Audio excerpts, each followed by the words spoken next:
Olá, seja muito bem-vindo. Eu sou Grazi Aguiar e a partir de agora a gente viaja junto para o mundo da imaginação. O Minha Escola na TV de hoje vai te contar uma linda história de amor pela educação por meio dos livros. Sim, os livros, histórias que muitas vezes nos levam para um mundo distante e tão pouco conhecido. Havia na fileira de formigas operárias uma formiga jovem que estava na sua primeira expedição. Que ao contrário das outras, que seguiam as ordens da formiga líder de cabeça baixa, esta não cabia em si de contentamento ao ver tanto azul acima de sua cabeça e tantos tons de verde por todos os lados. E foi olhando o mar de uma floresta verde no gramado onde ela estava, percebeu algo que lhe chamou a atenção. Um objeto caído na grama. Era um livro. Esse é o educador Ingobert Vargas, contador de histórias e mestre em educação. O professor Ingo, como é conhecido, em meio à pandemia criou um canal de contação de histórias na internet, um pingo de histórias. Em diferentes cenários, esse professor aqui conta histórias para gerar prazer nas crianças pelo texto e, a partir daí, mobilizar ações que resultam em letramento literário. Mas o que é um letramento literário? É o que a gente vai conhecer a partir de agora com esse professor incrível, né? Vamos começar então por essa primeira pergunta, letramento literário. O que seria, professor? Então, quando a gente pensa letramento literário, a gente pensa uma forma em que as pessoas se relacionam com o mundo letrado. Por exemplo, quando uma mãe escreve um bilhete e deixa o bilhete com algum pedido, alguma orientação para a criança preso na geladeira. A criança lê o bilhete e responde o que a mãe tentou comunicar. O letramento exige isso, que a criança consiga interagir com o mundo letrado usando texto escrito. Quando a gente pensa letramento literário, essa interação com o mundo, ela passa pelo livro de literatura, que também é ficcional, mas também é informativo.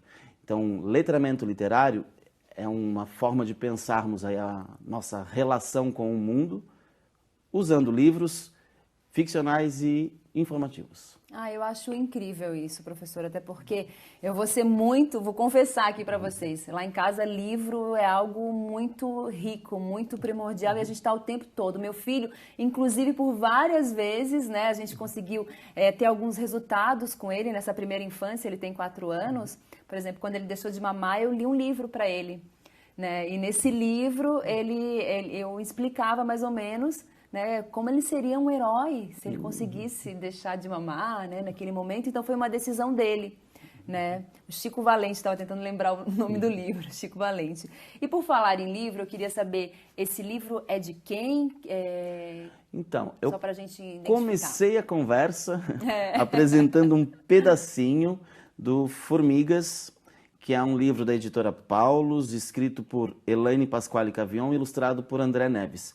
Um texto que conta, faz uma brincadeira entre formiga e cigarra, fábula e texto literário, mas que mostra aqui a importância da presença da palavra nas relações do cotidiano.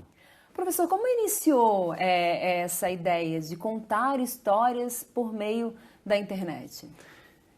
Primeiro, estamos em tempos de pandemia.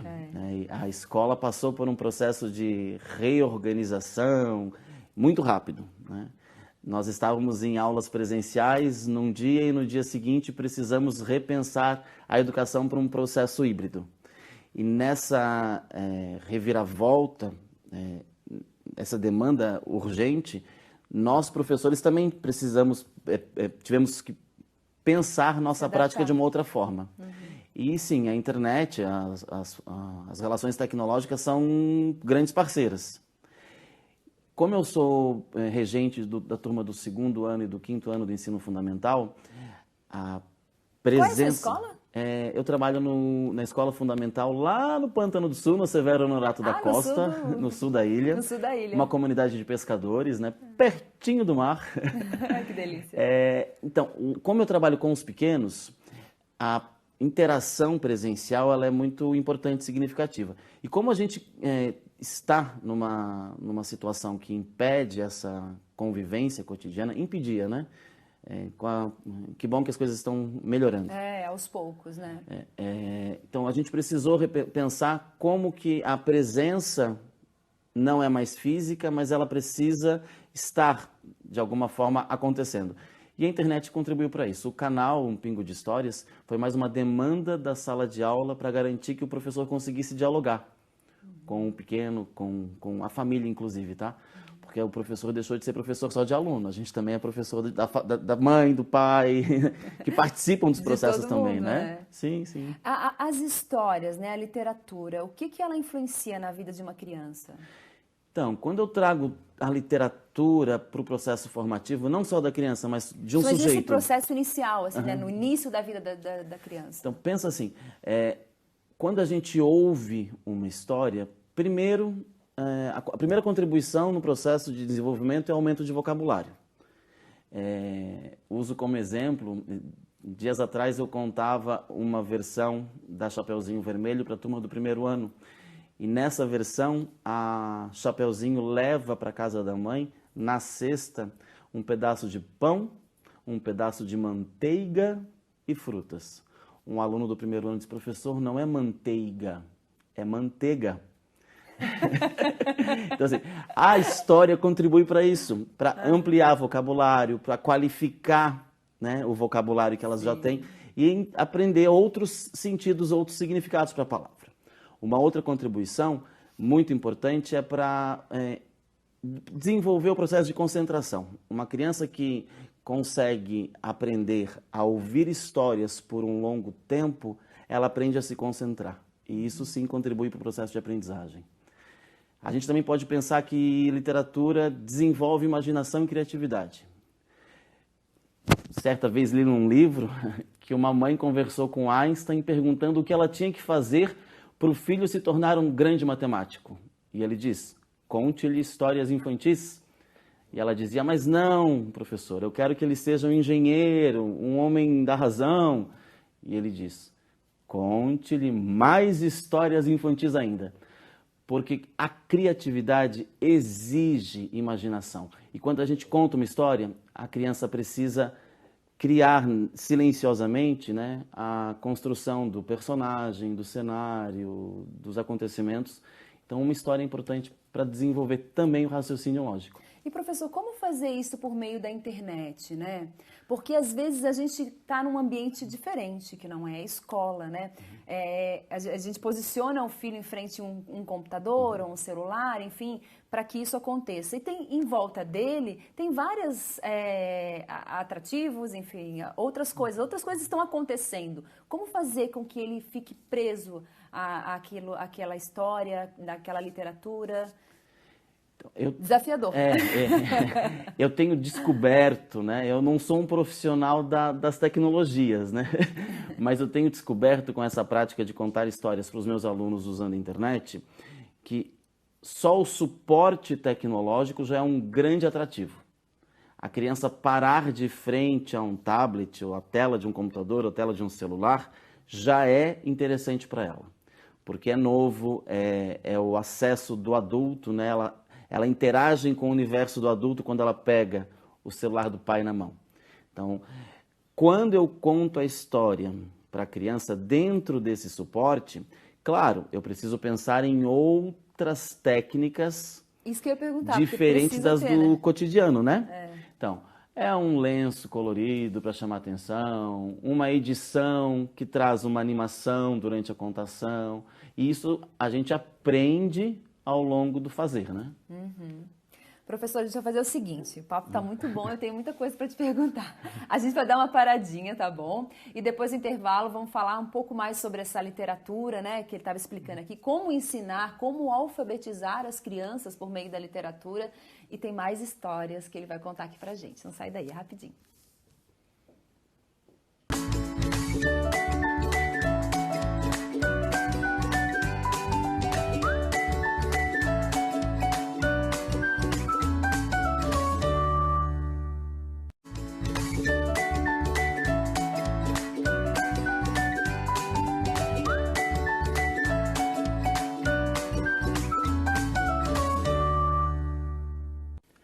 Pela estrada fora eu vou bem sozinha, levar esses doces para a vovozinha.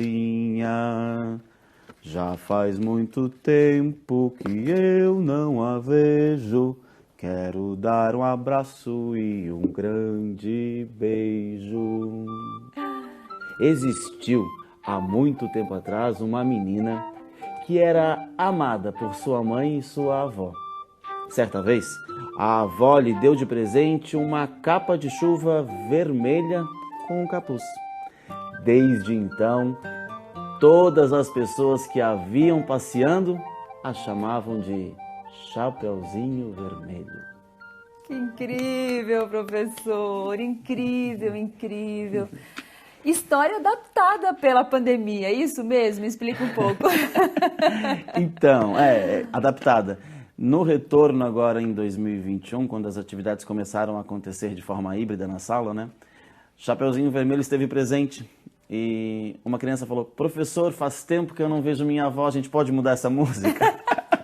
Sério, professor? Aí o finalzinho aquela: já faz muito tempo que eu não a vejo, quero dar um abraço e um grande beijo. Ai, primeiro o coração ano chega a apertar, né? Sim, o primeiro ano que construiu, o primeiro ano que fez. Isso, a pandemia mexeu muito com as crianças, né, professor? Essa questão da saudade, essa questão de ficar distante das pessoas que realmente convivem, né, da família principalmente. E eu acho que vocês, nesse momento, essa questão das aulas online, trouxeram um pouquinho mais para perto, a literatura principalmente, né? Então, tem um retorno bacana das famílias com relação a essa presença da contação de histórias, mesmo tecnológica, em casa, né? Porque a criança, os menores, não têm o domínio do uso do instrumento tecnológico, precisam da presença do adulto para acessar, para abrir um aplicativo, ver um vídeo, e acabam participando das atividades com a criança. Então a gente não conta história só para o aluno, a gente conta história para a família. E isso tem um retorno bonito, porque virou um momento em que a família se reúne para ouvir e para contar histórias também. Isso é muito bacana, né? Isso acaba aproximando a família mesmo. E eu acho que a literatura, essa é a função, né? Da ficção, da imaginação, né? Além de tantas outras coisas que a gente já falou aqui nesse programa. Bom, eu queria saber, principalmente com relação à alfabetização dessas crianças, né? Você que é um professor que trabalha com essas crianças no início da vida escolar. O que a literatura traz? A gente já falou de algumas questões de de mostrar o quanto, através de um bilhete, através de um detalhe, entendimento da criança com a relação. Mas na alfabetização, exatamente, o que Então, quando a gente traz a história, o texto literário para a sala de aula, a gente ultrapassa a dimensão estética. O que isso significa? A gente precisa, sim, contar uma história pelo simples prazer de sentar e ouvir uma boa história. Essa é a dimensão estética. E é aí que a gente começa, que a gente ganha a presença da criança no texto literário. Quando o texto é bom, quando o texto é bem contado, bem lido, e a criança sente prazer por isso. Mas a gente avança para os processos de alfabetização quando ela aumenta vocabulário, quando ela consegue identificar uma consciência fonológica, quando ela consegue perceber que todos esses sons falados, eles também são transformados em códigos, em símbolos, para a partir daí sim a gente passar para processos de codificação e decodificação. A literatura, ela é importante e bastante significativa para esse processo.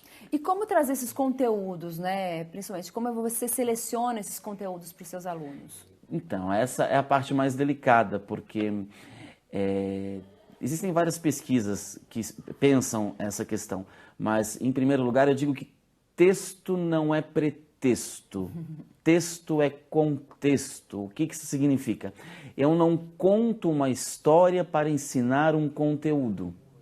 Ah, eu quero ensinar alimentação saudável, então eu vou escolher uma história que fala sobre alfaces. Não.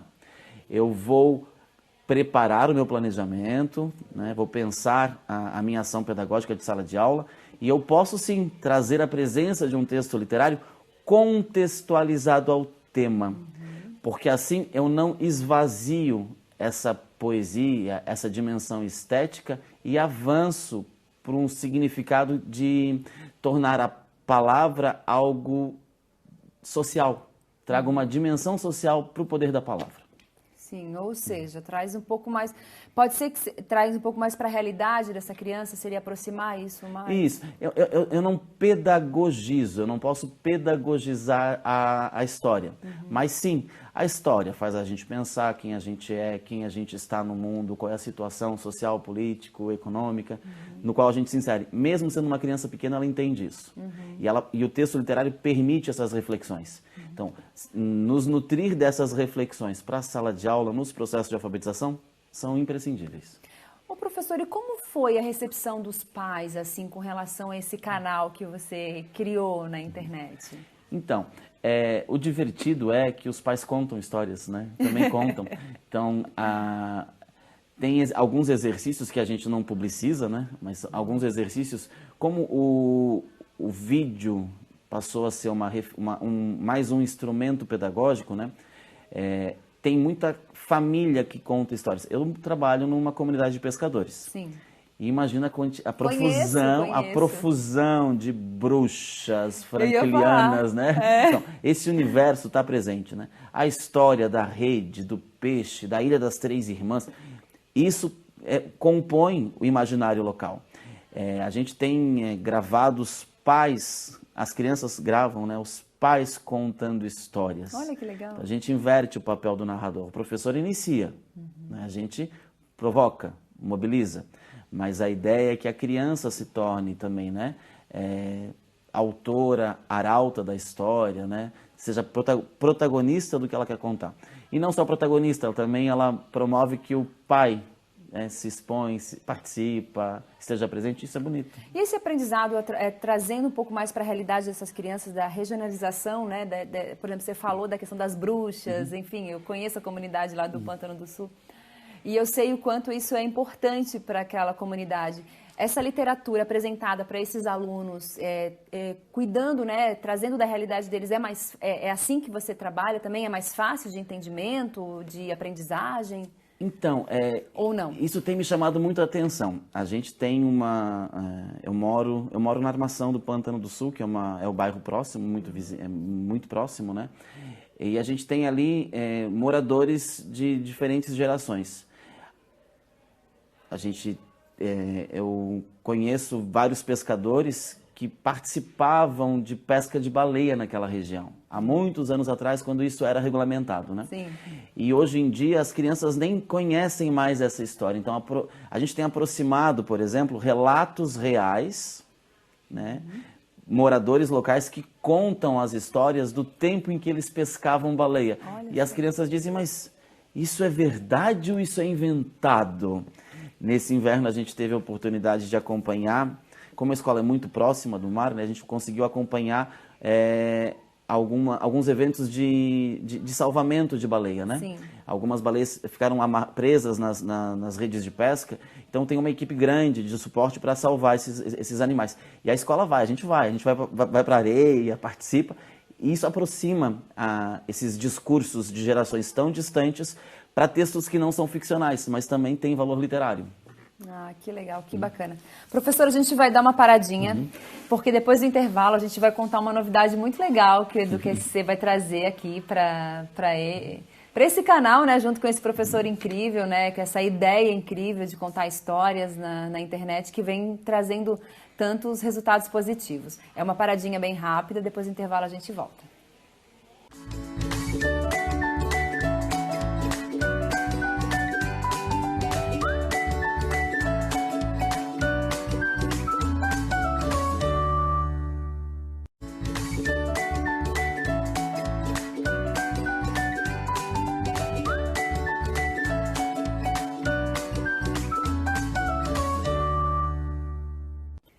Estamos de volta com Minha Escola na TV, hoje falando sobre literatura, sobre histórias, sobre imaginação, com esse professor, né, que ele atua aqui na Grande Florianópolis, mais precisamente no sul da ilha, no Pântano do Sul, numa escola, né, professor, nas séries iniciais aí do ensino fundamental. Ele contou um pouco da sua história, ele falou como ele criou esse canal na internet também, que acabou atraindo a gente para esse projeto dele e, obviamente, os alunos. Então, a gente vai falar um pouco com o professor agora sobre... Primeiro, antes de contar a novidade, que eu sei que está todo mundo curioso, novidade todo mundo quer saber...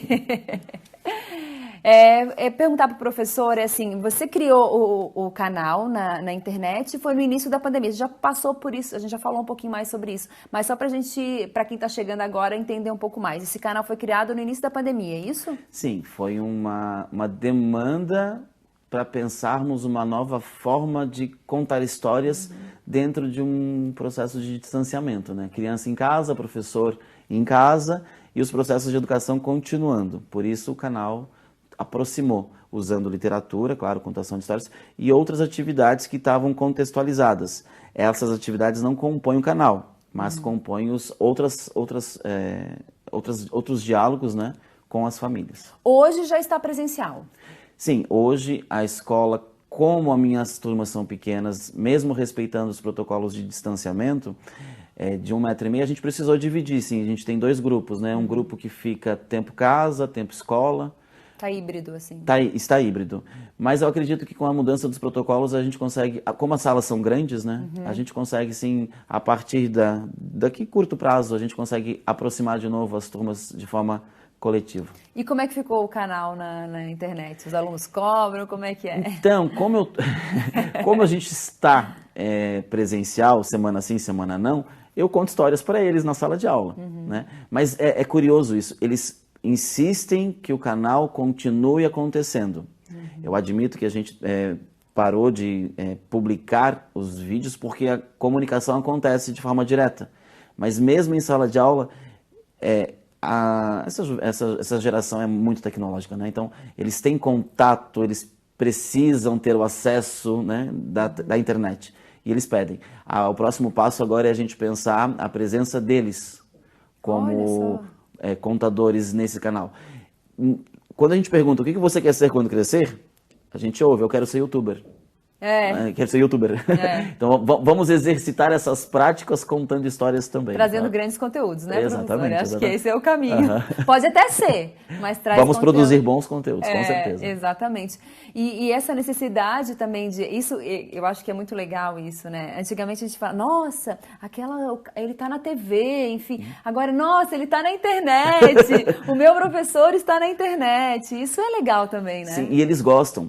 Pensa assim, eu tenho uma turma de 5º ano que descobriu o empreendedorismo infantil, né? Então tem uma menina que aprendeu a fazer, é dela inclusive, né? Aprendeu a fazer essas joias e ela faz live com 11 anos, com a mãe do lado, claro, com sentimento familiar, ensinando outras meninas da mesma faixa etária a produzir essas peças. Então, passou a ser uma prática comum. Sim. E a sala de aula não pode se negar a trazer isso para dentro da sala de aula também, né? Então a gente, como professor, como pedagogo, a ideia é só entender, planejar e trazer para a sala de aula de forma a contribuir. Se atualizar, né? Mostrar, trazer essa realidade que hoje em dia é tão comum para as crianças, cada vez mais cedo, né? Tenho um filho de 4 anos também que esses dias, mãe, vamos fazer uma live? Eu assim, live, meu filho, tem 4 anos.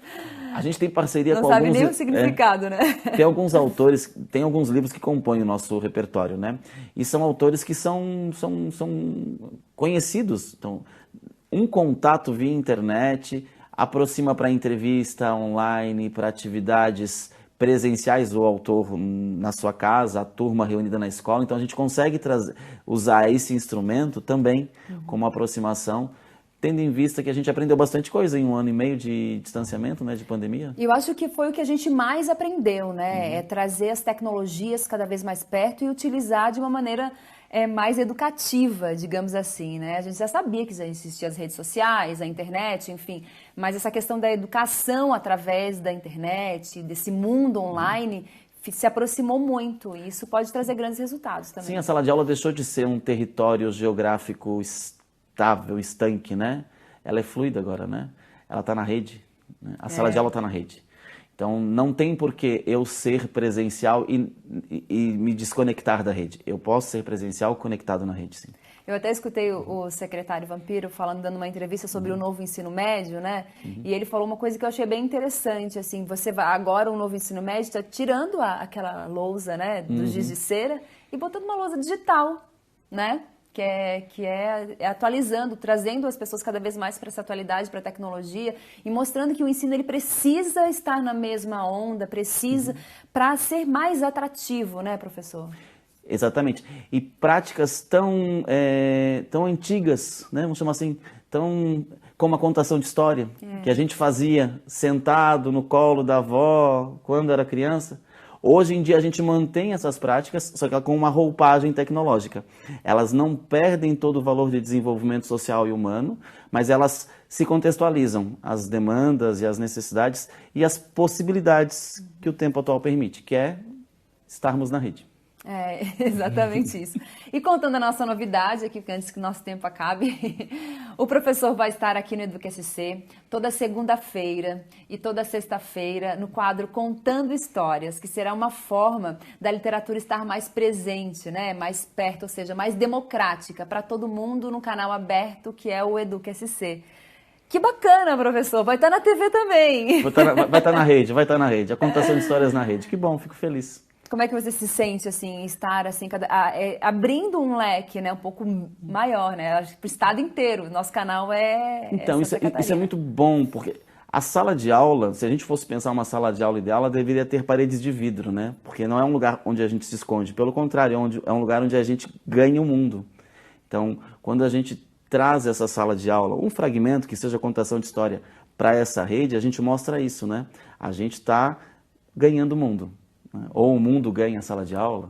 Vice-versa, né? Acho que a gente ganha o mundo ali dentro, depois o mundo ganha a sala de aula. Acho então, que é um desafio, né? É um desafio bonito, é um desafio interessante e a gente aprendeu tanto em 1 ano e meio, 2 anos aí de isolamento que acredito muito que a gente só tem a contribuir com tudo isso. Não, e o legal, assim, o que a gente quer aqui no EducaSC é que esse material que o professor vai disponibilizar para a gente seja da forma que ele possa fazer. Né? A gente trouxe ele no estúdio, contamos um pouco da história dele, mostramos para vocês o quanto é importante o trabalho que ele fez para trazer cada vez mais a literatura para perto das crianças, instigar a imaginação, mas fazer com que esse trabalho feito por ele seja aqui no nosso canal do jeito dele, da forma dele, mas trazendo conhecimento para todo mundo. Porque a gente não vai só com as séries iniciais, a gente também quer um pouquinho além, né, professor? Sim. Então, a ideia é essa, né? É mostrar na rede que o mundo real também é conectado, né? Então, a gente não vai inventar a pólvora. A gente vai trazer aquilo que a gente já faz na sala de aula e vai trazer para o espaço da rede. Sim, o repertório atual é um repertório para os anos iniciais, mas a literatura ela é tão vasta, tão potente, né? A ideia é a gente ampliar esse repertório aí para os anos finais, para a EJA, para ensino médio, e pensar em seleção de repertório que contribua não só para as ações remotas, mas também para as atividades presenciais, né? Por que uma turma presencial não pode se reunir para ouvir uma contação de histórias no canal? Nossa, né? Que legal. Então, isso virá um componente de uma ação pedagógica. As possibilidades são imensas, são profícuas. A ideia é a gente contribuir. E com certeza, essa é a nossa ideia, aproximar cada vez mais a educação, o conhecimento para você, seja estudante, professor, ou mãe, pai, enfim, avó, todo mundo que está em casa, né? Que gostoso escutar uma história. Eu sou apaixonada por isso. E antes da gente encerrar o nosso Minha Escola na TV de hoje, professor, eu queria que você encerrasse com um poema, é isso? Vamos terminar com um poema de Castro Alves, que eu acho perfeito, porque foi escrito em um outro momento, mas funciona tão bem para hoje, né? Que diz assim: bendito aquele que semeia livros, livros à mão cheia, e faz o povo pensar, porque o livro caindo na alma é germe que faz a palma, é chuva que faz o mar. E livro é sempre livro, nunca pode sair de moda ou ser trocado por qualquer outra coisa. Um professor, uma criança, uma caneta e um livro podem mudar o mundo. Muito obrigada pela sua participação. E a gente vai ficando por aqui, desejando para você um ótimo dia. Fica aí com a nossa programação.